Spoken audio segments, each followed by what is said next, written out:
We'll keep an eye on the skies again as we have the potential for some showers and thunderstorms across portions of KELOLAND. A few of those storms could be strong to severe. Beyond that, we'll see temperatures fall into the 50s and low 60s, and the rain to the southeast could become heavy at times as well. But we do need a decent bit of rain down that way. Morning showers giving way to a drier afternoon on Wednesday. Warmer as well, with highs getting back into the 80s. We'll talk about the rest of your 7-day forecast coming up, but until then, First at 4 starts right now. Live from KELOLAND Media Group, KELOLAND News First at 4. We look at the latest developments in Iowa as lawmakers gather for a special session on abortion laws. Plus, investigators in Madison are trying to figure out how a house caught on fire, killing one person inside. And later, young golfers across the country are taking the first step toward the national finals of the drive, chip, and putt competition.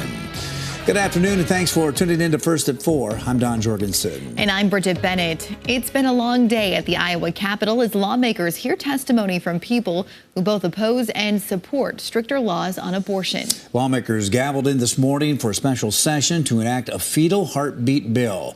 Since then, the public has spent hours voicing their opinions about the proposal. It is nearly identical to the 2018 fetal heartbeat bill that was struck down by the Iowa Supreme Court in June.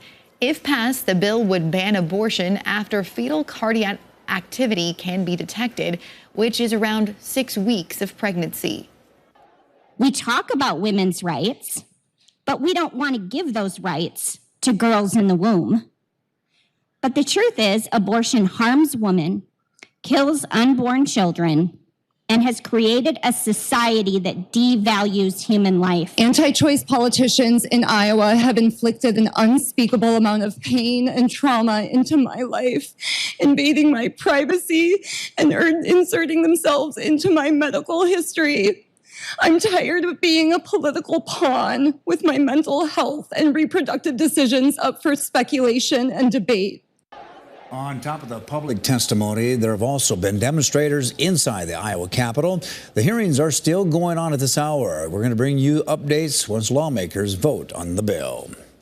Former President Donald Trump took a swipe at Iowa Governor Kim Reynolds over her approach to the 2024 GOP presidential primary field. Trump's team says the former president is frustrated that Reynolds has been too cozy with Florida Governor Ron DeSantis' campaign. In a post on Truth Social, Trump listed ways he's helped Iowa as well as Governor Reynolds. He then criticized her for being, quote, neutral, and that he doesn't invite her to events. A recent New York Times report details frustrations within Trump's campaign about how Reynolds has appeared to be embraced DeSantis, appearing alongside him at multiple events. The report also noted that Reynolds did not attend a recent event when Trump was in the state. Reynolds has said that she intends to remain neutral in the primary process. North Dakota Governor Doug Burgum is hoping to earn a spot on the presidential debate stage.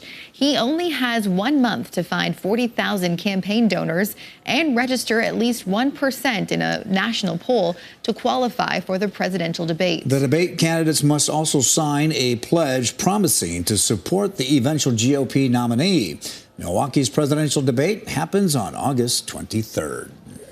Turning to weather today, much cooler outside. I had to throw on a little light coat this morning. It was so cool because you added in the wind, and it was quite cool. Quite cool. I was hoping the kids could go to the pool today, Adam. Not so much. Well, we'll have better opportunities to be poolside later this week as temperatures do get back toward, if not maybe just a little bit below average for this time of year. And also, when we don't have to keep an eye on what goes on in the skies above. We'll start out west on live Doppler radar. We had a severe thunderstorm warning briefly up for Harding County east of Buffalo. That has since been allowed to expire. That's been the lone cell so far in northwestern portions of South Dakota, but we'll see if that changes later on in the evening and into the first part of your night. There's Rapid City, 80, an easterly breeze at 13 miles per hour. We have seen some clouds billowing up over the last hour or so we're trying to get a little bit of convection going on out there. Meanwhile, to the east, it's been lighter stuff. Rain up to the northeast and then west of Sioux Falls over toward Mitchell along I-90, south and west of Huron as well. But we still could see a little bit more later tonight and a little more active weather for that matter. Here's Falls Park, a 73, a northeast wind at 8 miles per hour. To put that into perspective, We were in the low 90s yesterday afternoon. So yeah, to say that the difference is noticeable, I think would be a bit of an understatement. 61 degrees in Chamberlain, 63 at the Capitol, 83 though in Pine Ridge, 84 up in Buffalo, 67 for Aberdeen, 64 in Watertown. The breeze has not been too bad, but it has been picking up a little bit, especially in central and western KELOLAND, at 10 to 20 miles per hour out of the east, at times out of the northeast or southeast. But the further east you go, it's been a generally calm day with a few exceptions here and there. So we do have a severe thunderstorm watch in place. It's for western portions of KELOLAND along the Cheyenne River as well. This goes until 9 p.m. Mountain Time tonight. We'll go into more detail on that. We'll talk about your full 7-day forecast as well, all as we go through the hour. Okay, thanks a lot, Adam. A football player at Augustana University is recovering from an eye injury following a firework accident on the 4th of July. R.J. Holiday spent 3 days in the hospital in Sioux Falls following the accident. His friends who were with him that night recall how scary it was. When it first happened, I thought that R.J. was joking around until he actually came up to me and I seen what happened. And the first thing was somebody called 911, somebody called the ambulance. RJ's friends have set up a GoFundMe for him and his family to help cover the hospital expenses from the surgery. He is currently out of the hospital and staying with family in town. Sioux Falls police say they believe 2 stabbings last night are related. The first happened in a parking lot near 8th Street and Spring Avenue at about 9 p.m. The 39-year-old victim was taken to the hospital. Authorities say he has serious injuries but is expected to survive. The second happened near 9th Street and Minnesota Avenue. That 27-year-old victim was also taken to the hospital for surgery, but he is expected to survive. Officers haven't been able to talk with the victims yet. Police are asking if you have information on the stabbings, call them right away. The search continues today in Genoa, Nebraska, as archaeologists slowly and methodically look for human remains of Native American children who died while attending a boarding school.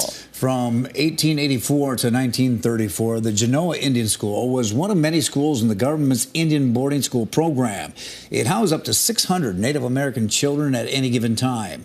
Children were sent there from over 40 tribes. According to History Nebraska, at least 86 students died while at the school. It's believed not all of those kids returned home.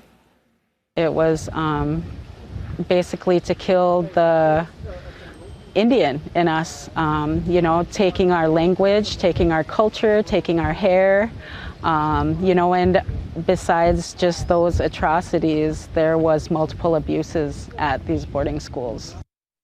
Crews say above-ground technology near the school showed 4 spots where there are anomalies and dogs hit on human remains.